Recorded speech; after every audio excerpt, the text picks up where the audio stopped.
First story. I always hated my ungrateful son. Now he told his sister that he is more likable. So I told him he is the unwanted one, and that the only reason he is alive is so his sister wouldn't be alone. Then I grounded him and forced an apology letter from him. Now my son and daughter have betrayed and abandoned me, writing a letter, and I'm regretting my actions. I know this sounds awful, but I need to be honest somewhere. I 39F have 2 kids, a daughter 15 and a son 13.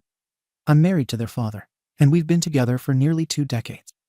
From the outside, we look like a normal family, decent home, stable marriage, good kids, but I feel like there's this constant imbalance in our household that nobody but me seems to notice. I'll start by admitting something most parents won't. I do have a favorite child. My daughter. She's easy to love, polite, responsible, warm, and she actually listens. My son, on the other hand, is difficult. He's sarcastic, constantly challenges everything I say, and acts like he's smarter than everyone in the house.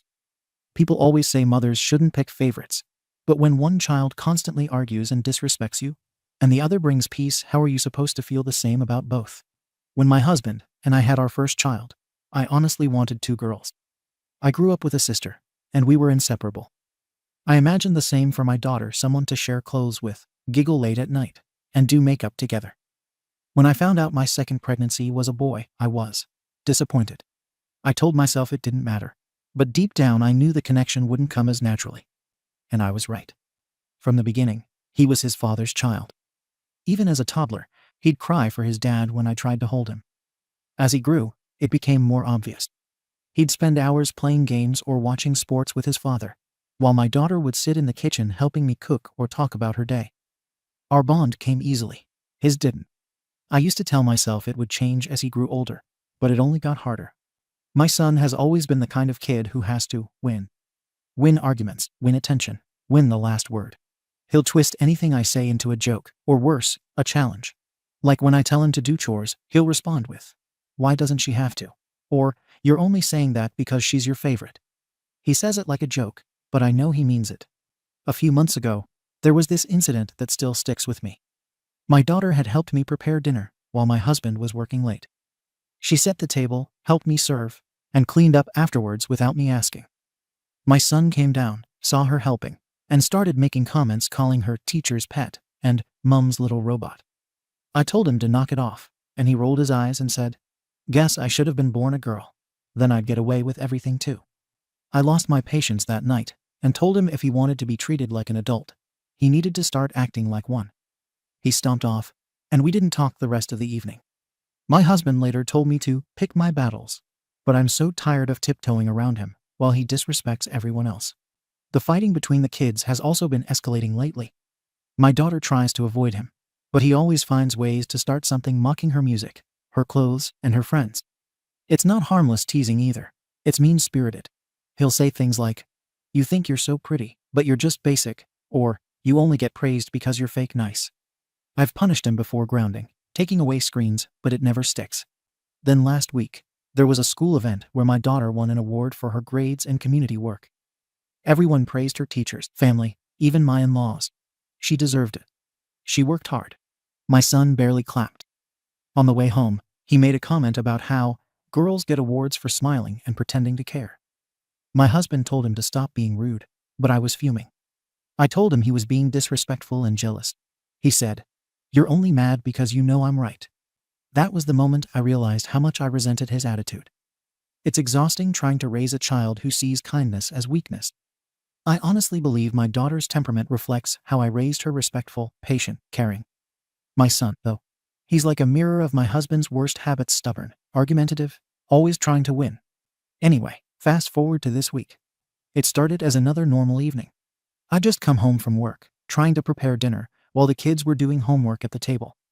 My daughter was talking about her upcoming school trip and how excited she was. My son kept interrupting her, correcting her about little details, saying things like, "You act like this trip is some celebrity event. Nobody cares." I told him to let her speak. He shrugged and said, "You always take her side." It spiraled quickly from there. He started bringing up how I never notice when he does well, how his father always plays games with him, but I barely even talk to him. Then he smirked and said, "At least Dad actually likes me. You only act nice to her because she's your little clone." That one hit a nerve. He said it in such a mocking tone, like he knew exactly how to hurt me. I told him to stop talking that way, but he just leant back and said, "What? It's true." My daughter looked uncomfortable and told him to shut up, saying, "You're just jealous." He laughed and said, "Yeah, sure, jealous of the golden child." Then he said something like, "At least I'm more likable than you." And that's when I snapped. It wasn't a planned thing or a long-held secret spilling out. It was anger, exhaustion, and years of feeling disrespected boiling over. I'd spent the entire day juggling work, chores, and the same repetitive family arguments. And here he was again, smirking, acting like I was the villain for expecting basic respect. I don't even remember walking closer, but my voice came out louder than I meant. I said, "You think you're so likable? You were never even supposed to be here. You ruined what I wanted." The second those words left my mouth, both of them froze. My daughter's face went pale, and my son just stared at me, completely silent. The room went dead quiet. I could hear the TV humming in the background, the clock ticking. But I didn't stop. "You think I don't see how you treat everyone? You were a mistake I couldn't undo. The only reason you're here is because I didn't want your sister to grow up alone. Otherwise, I'd have stopped with one perfect child." His expression didn't even change right away. It was like he didn't understand what I'd said. Then his face just fell. He looked blank, like everything drained out of him. My daughter said, "Mom, stop." But I couldn't. My voice was shaking, and I think I said something like, "You make everything harder. You twist everything into a fight." He asked, "So you didn't want me?" I snapped back, "Don't twist my words. You just don't listen." He stood up, pushed his chair back slowly, and said, "I wish you didn't keep me either." Then he walked upstairs. My daughter was crying, begging me to stop yelling. She ran to her room too. I was standing there, breathing hard, realizing the dinner was still burning on the stove. The house felt completely silent after that. I told myself he needed to hear it. That sometimes kids need harsh truth to realize how lucky they are. He's been acting spoiled and ungrateful for months. Maybe this would make him think twice before speaking to me like that again. Still, that silence hung in the air. I could hear a door close upstairs, and I stood there staring at the half-cooked food. I stood in the kitchen for a few minutes, trying to calm down. But the more I thought about it, the more convinced I became that I'd done what any parent would. He'd been rude, disrespectful, and smug for weeks. I'd warned him to stop, and he didn't. Maybe now he'd finally understand that words have consequences. After about 20 minutes, I went upstairs. My daughter's door was shut, lights off. I could hear faint crying, but I ignored it and walked to my son's room. His light was on. He was sitting on his bed, staring at his desk. I told him we needed to talk. He didn't look at me. I said, "You owe your sister an apology." He didn't respond. I repeated it louder. He said quietly, "Why should I? You already made it clear what I am." I told him he was twisting my words again, that I didn't mean it the way he took it. But that didn't mean he could talk down to his sister. He still didn't look up. I said fine if he didn't want to speak, he could write it down. I brought paper and told him to write an apology note. He hesitated, then took the paper. I stood there while he wrote. It wasn't long, just, "I'm sorry for being rude. I'll be better." I told him to make it sound sincere. He didn't. He folded it once and set it on his nightstand. I took it and told him he'd give it to his sister before bed. He didn't answer. Just kept staring at the same spot on his desk like he wasn't really there. I said, "You don't have to like me, but you will respect me in this house." He still said nothing. When I left his room, I saw my daughter standing in the hallway. Her eyes were red, and she looked terrified of me like she'd seen something she couldn't process. I told her not to cry, that I didn't yell because of her, but because her brother pushed too far. She said quietly, "Mom, he didn't mean it." I told her I didn't either. That sometimes parents say things they don't mean, but it doesn't change what's true that he's been impossible lately, and I'm tired of being treated like a joke. She didn't reply, just went back into her room and locked the door. The house was dead quiet after that. I could hear the fridge humming and the clock ticking, and every sound felt too loud. I cleaned up the kitchen out of habit, but it felt robotic. I kept replaying what had happened in my head, and I couldn't believe how easily he provoked me. People always say teenagers test limits. Fine. But there's a difference between testing and disrespect. He rolls his eyes, mocks me, and makes everything into a competition. Then when I react, everyone acts like I'm the problem. Even my husband has said before that I'm too hard on him, as if expecting basic manners is cruelty now. This isn't the first time I've had to be the bad guy. A few months ago, my husband forgot to discipline him after he skipped a school assignment. I grounded him. My husband thought it was too harsh, but guess who turned in all his work after that? Me. Being strict works. I just don't get thanked for it. I think that's the issue. I'm always the one who enforces rules, so they see me as the villain while he gets to be the fun parent. My son worships him and treats me like I'm the problem. Tonight was just the breaking point. After cleaning, I went to check on both kids one last time. My daughter had left the apology note on her desk. She didn't even open it. My son's light was still on. I opened his door slightly. He was lying in bed, eyes open. I told him to get some sleep. He didn't move. I closed the door. I sat downstairs for a while, trying to figure out how to explain this to my husband. He'd be home soon. I knew he'd ask why the kids were upset. And if he heard what I said, he'd probably make it into a bigger deal than it needs to be. Because here's the thing, I didn't mean it literally. I wasn't saying I wish he wasn't alive. I was saying he was unplanned. Which is true. And I only kept going because he kept provoking me. Parents are human too. And honestly, I do think he needed to hear it. He acts like his life is some big tragedy when he's had everything handed to him. A roof over his head, a father who adores him, all the latest gadgets, a good school, but still he complains that I don't love him enough. Maybe if I stopped walking on eggshells around him, he'd finally stop acting like a victim. It's like he wants me to feel guilty. He does this thing where he goes completely silent after we argue, won't make eye contact, won't eat, and won't talk. My husband calls it shutting down. I call it manipulation. He knows silence makes me uncomfortable, and he uses it to make me feel like I did something wrong. I refuse to play that game. By the time my husband's car pulled into the driveway, I'd already decided how I'd tell it. I'd say the kids argued, things got heated, and I told our son to apologize. I'd leave out the details not because I'm hiding it, but because it'll just cause unnecessary drama. My husband doesn't understand that discipline sometimes means saying things that sting. If you sugarcoat everything, the kid never learns. Before he came inside, I looked at the clock. The house still hadn't made a sound. Both kids are in their rooms. No one came down for dinner. For a second, I wondered if I'd gone too far, not because I regretted it, but because I knew everyone else would think I did. I could already imagine what people would say. You shouldn't say that to a child. But none of them have lived with a kid who disrespects them daily, who laughs in their face, who pits them against their own husband. They don't see the exhaustion that comes with it. They just judge the moment without knowing the years that led to it. When my husband walked in, I just said, "The kids are in their rooms." They were fighting again. I handled it. He looked at me for a second, but didn't press. He knows better than to question me when I'm already tired. I don't know what will happen tomorrow. My daughter will probably still avoid me, and my son will do his silent treatment routine again. But I'm not going to apologize. I said what I said.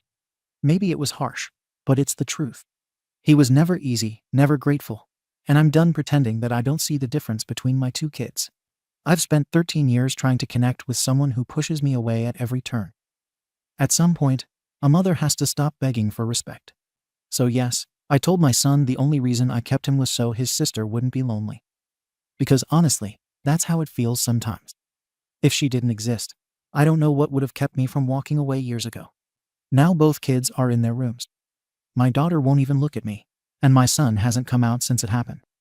My husband will be home in an hour, and I'm not sure if I should tell him the full story or just let it go. Maybe I was too honest. Maybe not. AITA? Comments.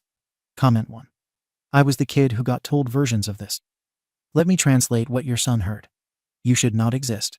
Your sister is the real child. You are the placeholder. That's not discipline. That's a psychological grenade. A few things jump out. Golden child versus scapegoat. You openly favor the daughter, one perfect child. You bond with her interests. And you position yourself as the referee against a boy you've already decided is the antagonist. That dynamic guarantees more conflict. He pushes because he knows the deck is stacked. Transference. You admit he's a mirror of his father's worst habits. You don't say it, but you're punishing the father through the son. Every time he smirked, you saw your partner's stubbornness and swung at the kid. Freeze response. The blank stare. The silence that's not manipulation. It's a trauma freeze. He exited the conversation because the person who controls his housing, food, and safety just said he should have been erased. Coerced apology letter. That note is a hostage confession. You didn't repair. You made him perform contrition so you could reassert power. Your daughter refusing it tells you she saw the whole thing for what it was. Please hear this. Teens say vile stuff, sure. But the adult's ceiling sets the kid's floor. You hit him with reproductive regret, one of the few wounds a parent can't walk back with, I didn't mean it. If you won't apologize like you said, then your husband needs to create a safety plan and get that kid someone neutral to talk to. You don't have to like your son, but you do have to stop effing him up. Comment 2. I get the rage that crawls up your spine when a 13-year-old rolls their eyes like you're an idiot. But here's where you went off the rails. You didn't respond to behavior. You attacked identity. That's the line. A few specifics you might not want to hear. When you said, one perfect child, you handed both kids a script. Daughter =sign pedestal under pressure. Son =sign permanent villain. Your daughter's terrified look. She just learned love in your house is conditional on gender, temperament, and performance. That's a mind F for her too. Your son's, I wish you didn't keep me either, wasn't a gotcha. That's a kid trying to reclaim dignity after you told him he's a utility item. You think he's manipulating with silence. I think he's trying not to cry in front of the person who just made home unsafe. You call it honesty. It's actually resentment dressed as truth. Real honesty would be, I'm struggling to connect with you. I'm angry and don't know how to stop. What you said was a door slam on his personhood. If you ever decide to fix it, I know you said you won't. Here's the only repair speech that has a shot. I said something cruel. It wasn't true. You are wanted. My job is to protect you. I failed. I'm going to work on my temper and on spending time with you even when I'm annoyed. No, no, you provoked me. No heat of the moment. You asked AITA. Yeah, YTA. Not because you're the first parent to snap, but because you're defending the snap like it was righteous. You can either be right, or you can be the kind of mother your son can heal around. Pick one. Comment 3. Jesus Christ. OP, get the F out of here. You stood there and told a child he was a mistake, then had the gall to posture like you were doing him a favor. If I were your husband, I'd pack a bag for those kids right now. Get them out of that house and file for emergency custody before you normalize this garbage. You don't get to destroy a kid's sense of safety and then act like you're the reasonable one. I'm tired, and he pushes my buttons are pathetic excuses for telling a 13-year-old he shouldn't exist. Your daughter's terrified, your son's soul is being stomped on, and you're just standing there proud of your moral high ground. Get real. Someone with that level of coldness doesn't deserve to call themselves a parent. Husband, do not let this woman gaslight your children into thinking this is how love looks. Take them away from that toxicity and get them into a home where someone actually values them. Now, update. I didn't tell my husband what really happened that night. When he came home, I said the kids had been arguing again, and that I handled it. He didn't ask questions, just nodded. I thought that would be the end of it. It wasn't. The next morning, the house felt like walking through glass. My daughter came down first, hair unbrushed, eyes red. She didn't say good morning. She grabbed a piece of toast and went straight back to her room. My son didn't come down at all. I figured he was sulking and left him alone. By afternoon, I realized he hadn't eaten anything. His door was locked. I knocked and said lunch was ready. No response. I told him I wasn't playing games and he needed to come out. Still nothing. I tried the handle, locked. When my husband got home that evening, I said our son was in one of his moods. He went up, knocked once, and the kid opened the door. My husband stayed in there for maybe 15 minutes. When he came down, he looked at me differently, not angry, but quiet. He asked, "What exactly did you say to him?" I said, "Nothing you wouldn't have." He didn't believe me. That night my daughter cried again. She thought I couldn't hear, but her room is next to mine. I almost went in, but then I thought about how she looked at me earlier like I was something she had to protect herself from, and I stayed where I was.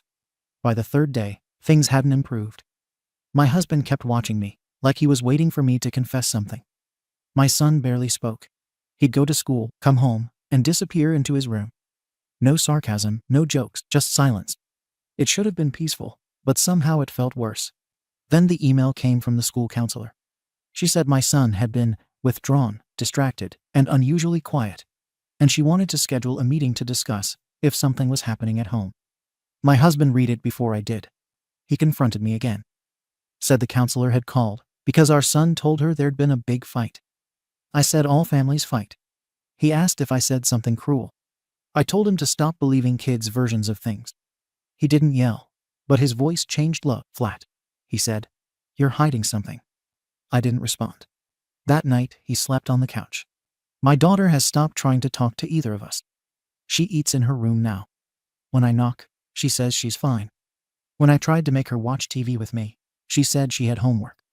I asked if she was mad at me. She said, "I don't know." That stung more than if she'd said yes. Then there was the note. It was about a week after the argument. I was making coffee before work and found a folded paper under my mug. Same handwriting as the apology letter I made him write. It said, "You didn't have to keep me."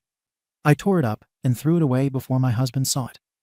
I told myself it was teenage dramatics guilt tripping me because he didn't like being called out. I tried to tell myself it was manipulation, but it didn't feel like it. It felt like resignation. My husband found out about the note anyway. I forgot the smallest piece on the counter when I tore it up. He saw part of the sentence. He didn't even ask. He just looked at me and said, "You told him something you can't undo, didn't you?" He went upstairs that night and stayed in the guest room. The next morning, he packed a small bag and said he was taking both kids to his sister's for the weekend. I didn't stop him. I wanted to, but I didn't know what to say that wouldn't make it worse. The house has been quiet since. It's not the kind of silence you enjoy. It's heavy. I keep hearing phantom noises, a door creak, footsteps that aren't there. I tried to put on music while cleaning, but it just made the emptiness louder. I told myself they'll be back Sunday. They weren't. Monday morning, he texted, saying he'd extended the stay for a few days. No explanation. I asked if the kids were okay. He said, "They're fine." Later that day, my sister showed up. Apparently my husband had told her what happened, or at least his version. She said she just wanted to check on me, but I could tell it was more than that.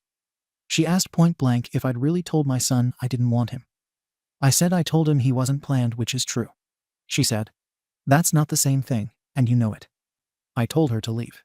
Yesterday, my husband came back alone. The kids stayed at his sister's. He said he wanted to talk. He didn't sit down. He just stood in the doorway with his hands in his pockets. He said, "He told me exactly what you said." I told him teenagers exaggerate.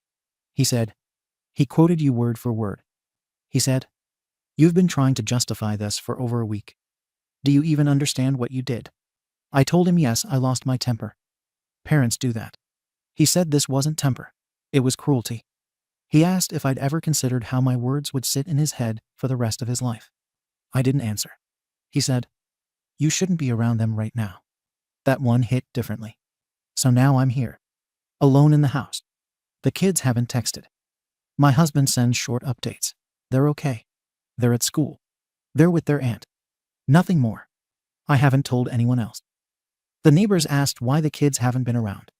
I said they're visiting family. The truth is harder to say out loud now, not because I think I'm wrong, but because I can feel how everyone else would look at me if they knew. It's strange. When I first wrote here, I was sure I'd done the right thing. I thought if I stood firm, eventually everyone would realize I wasn't the monster, just the only one willing to say what others wouldn't. Now I'm not so sure. I still think my son pushes limits. I still think he needed to be humbled. But lately I've started wondering if maybe I've been fighting a battle no one else is even part of. My husband came by tonight to pick up more clothes. He didn't stay long. Before he left, he said, "If you can't acknowledge what happened, I'm going to file." I didn't ask what he meant. I knew. He took the wedding photo off the mantle before he left. I watched him do it, but didn't say anything. The house is silent again. And for the first time, I'm not sure if that's peace or punishment. That's where things stand. Everyone's gone. And I'm here convincing myself I didn't ruin everything. I just told the truth no one wanted to hear. Still, it's getting harder to believe it. Comments. Comment 1.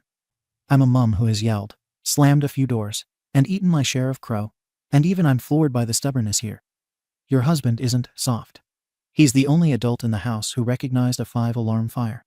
He did what parents do when one parent detonates. He created space so the kids could breathe. Good. Keep them there until there's a real plan. And yes, I said plan, not a half-arsed. We were all heated. Your favorite child thing isn't subtle. It bleeds through every line you write. The pedestal you put your daughter on is shaky as hell. She's terrified because she just learned love can collapse with one wrong sentence. That, I don't know when you asked if she's mad. That's the sound of a kid going gray to stay safe. Meanwhile, your son's attitude reads exactly like a kid who gave up trying to win you over and settled for being right. You claim you want respect. Respect isn't going to materialize from a child you told shouldn't exist. It comes from repair, consistency, and shutting the F up before you say the irreversible thing. If you won't apologize, and you've made that crystal clear, then step back. No discipline from you, no teachable moments, no forced letters. Let dad handle the day-to-day, get the boy a therapist, and you do your work with a professional who will look you in the eye and say, "You are hurting your kids. You can keep defending yourself, or you can keep your family. Right now, you're choosing the defense." Comment 2. Wow, OP, reading your update felt like watching someone drown, and then complain the water's being rude. You are so far up your own self-righteous arse, you could host a yoga class in there. Every line of yours drips with the same smug martyr complex you accused your son of having. You turned "a teenager was rude" into "guess I'll emotionally eviscerate a child." You're not a mother, you're a tyrant with a laundry schedule. You talk about respect like it's some divine prize, but you haven't shown a drop of it to anyone. You wanted a daughter-shaped mirror and a son who worships you. Instead, you got two human beings and decided that was an inconvenience. You even frame your husband protecting the kids as some kind of betrayal. No, sweetheart, that's called parenting. He's the only one in that house doing it. You think silence is peace because it means nobody's talking back. No, it's the sound of two kids learning how to tiptoe around a ticking bomb. You didn't lose your temper. You weaponized your kid's existence because you couldn't handle being challenged. And now you're alone, convincing yourself it's clarity. It's not. It's a consequence. Here's the ugly truth you keep ducking. You're not strong. You're not honest. You're just mean. Mean and cowardly. You burned your family down to feed your ego, and then stood in the ashes saying, "At least I stood my ground." Congrats, there's nothing left standing with you. Second story. My thieving friend stole my boyfriend's camera and lost it. So I covered for her and asked her to replace it. She refused. So I asked her to meet me halfway to buy a new one. She refused again. Am I wrong for involving the police? More context. We were out to dinner one night at an expensive hotel. My boyfriend let me borrow his Canon G7X18 home camera to bring to take pictures with my friends. At the conclusion of the dinner, I went up to the room and realized the camera was gone. I went back right down to the table, and no one had seen it. I immediately got with hotel security, and she is on video, clear as day, swiping the camera when my back was turned and shoving it in her purse. I covered for her initially with my friend and contacted her to find a resolution. She had taken the camera with her and my other friends to a club after dinner, which I did not attend, and lost it there. For background, this is my good college friend who I know well, the camera thief. She has been taken on free trips to Coachella and sent barths on my dime, not kidding, as well as many other things. We have done a lot together and are good friends, so I expected her to feel sorry. Initially she lied, saying she did not have it. When I told her we had video, she confessed, and then said yes, she took it, but lost it at the next bar she went to with my other friends. It is now gone. I asked her to help me replace it by going in on me with the cost. She has refused all measures or resolutions, and now I feel I have nothing left to do but file a police report and let them handle it. It is impacting my relationship, and I am furious my friend is not helping at all. Why should I be on the hook for something she stole?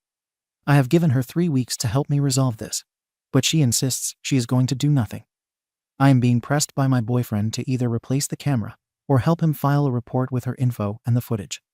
I even asked her to just throw in half or less than half the cost to help, but she still refuses. I do not want her to get in trouble, but I am at the point where I feel she really does not care. Relevant comments. Commenter 1. YTA, is there a reason you are choosing your thieving friend over your boyfriend? She's made it clear she's not your friend, and that she's not going to make this right. The police report should have been filed the moment she said she wasn't going to pay for it. If I were your boyfriend, I would be reconsidering the relationship with you over this. You're really dragging your feet to make this right. Get the report made and replace his camera. OP. This is how I am starting to feel. You are right. And thank you for the honest words. I just hate to get anyone in trouble. I think I may be the arsehole because if I wanted to, I could have paid out of pocket and resolved it for everyone. Commenter 2. YTA. I'm not even sure why you are asking. I have rarely seen a post with more arseholish behavior on here. You are an arsehole to your BF. The kind guy trusted you with something valuable. And you are not even giving him all the information you have after it got swiped. You brought your arsehole friend to this dinner. You are an arsehole for not filing a report. You are an arsehole to yourself for not holding this effing friend accountable. What the hell do you mean by throwing in half? Get your head out of your arse and go file a report. Make sure your BF is made whole. Be utterly embarrassed with your own behavior here. And do better next time. OP, I know. I just didn't want to get her in trouble. I feel I could have paid for it myself and resolved it for everyone. She is also in our friend group we have had forever, and it will cause ripples. Commenter 3. I'd break up with you for this TBH. Not wanting to cause ripples. You're causing them in your relationship. Hopefully he leaves you after you keep showing you aren't on his side. OP, I am a good boyfriend to him. We love each other. It is just a weakness in my character that I give people the benefit of the doubt.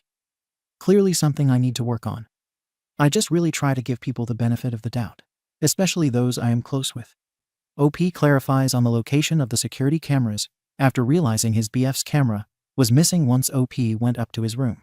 OP wrong. I went up to my room where my BF was. He asked where his camera was. I went right down to the salon where we were eating, and it was gone, and no staff had seen it after clearing our table. This is what prompted me to have security check the cameras, which they had in the dining room. Commenter 4. Genuine question. Are you a particularly insecure person? Don't mean that as an insult. Asking because that's the only way I could see someone trying to make amends with this friend. She's not your friend. She's using and taking advantage of you.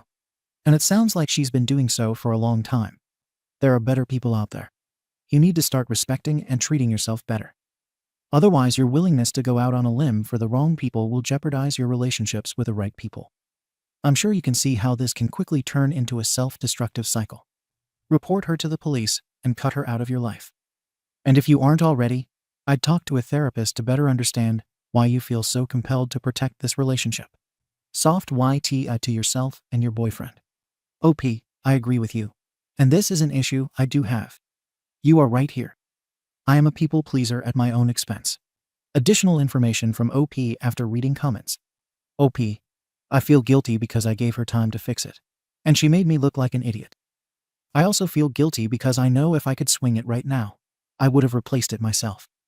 I just cannot at this moment buy a 2K camera. Editor's note. All of the updates were made in comments, but also edited into the original post. Update.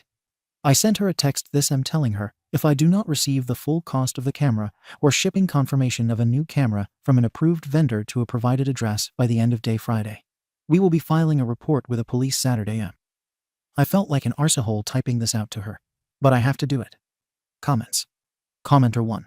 Why would you even borrow this camera to begin with?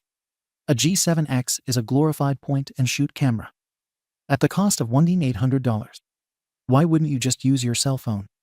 I know this isn't the point, but you borrowed something expensive, and then lost it around people you can't trust.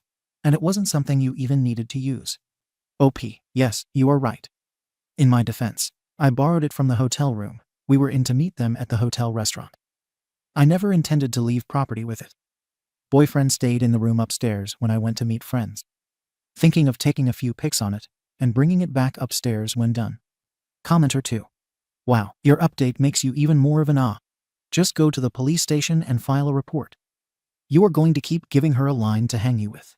Don't be surprised when your BF dumps you after he is made whole for the cost of the camera. OP. I did that because I had a feeling it would be resolved if I made it clear action would be taken. One way or the other. Commenter 3. My take is that the friend stole the camera because she wanted it. Not just to take a few extra pics after OP went home, as she claimed. She didn't lose it, as she first claimed. IMO, she still has it, even after all the drama that's already happened. Police is what that girl deserves and needs. OP. This is starting to feel like what it is. I do not know if you are familiar, but this camera, even at full price, is out of stock. Girls covet it because it is known as the best Instagram camera. I think she took it and hoped I would replace it. OP should be making this up to his boyfriend. OP. I bought him some golden goose shoes, dinner, and some clothes. I feel awful. I am glad this happened. I am done being used by my friends. Update. She told me she is sick of me and that I will be receiving a tracking number by 12 Eastern on Friday, and not to blame her if the package is never received. I told her if she was my real friend, she would be sorry, and in no way will I allow this to be flipped on me. Should I ask if the camera is new or the one that disappeared? Update. She sent me a tracking number via FedEx. It says it is awaiting package. I have asked her repeatedly if she is sending me the original camera, assuming it magically turned up, or a new one. She refuses to answer and only tells me to stop bothering her. Update. I am more and more convinced my friend camera thief took the camera hoping that I would just replace it for my boyfriend, gifting her a free camera. For background, this friend is heavily involved on Instagram and loves taking pictures. The Canon G7 is coveted by women because it is known as the Instagram camera. Even if you wanted to buy one at full price, they are out of stock everywhere. Let's hope it gets returned with this tracking. FedEx still says awaiting package, even though shipping info was sent to them at 7 p.m. yesterday. Update. The original camera was returned via FedEx the other day. Has been given back to the boyfriend. However, the camera thief blocked me on all socials after this. It appeared she was trying to keep the camera for herself and expected me to just buy a new one for the BF. Thank you for watching the video. If you are interested in listening to these kinds of stories, we've got more in store for you. Simply subscribe to our channel, hit the like button, and share it with your friends.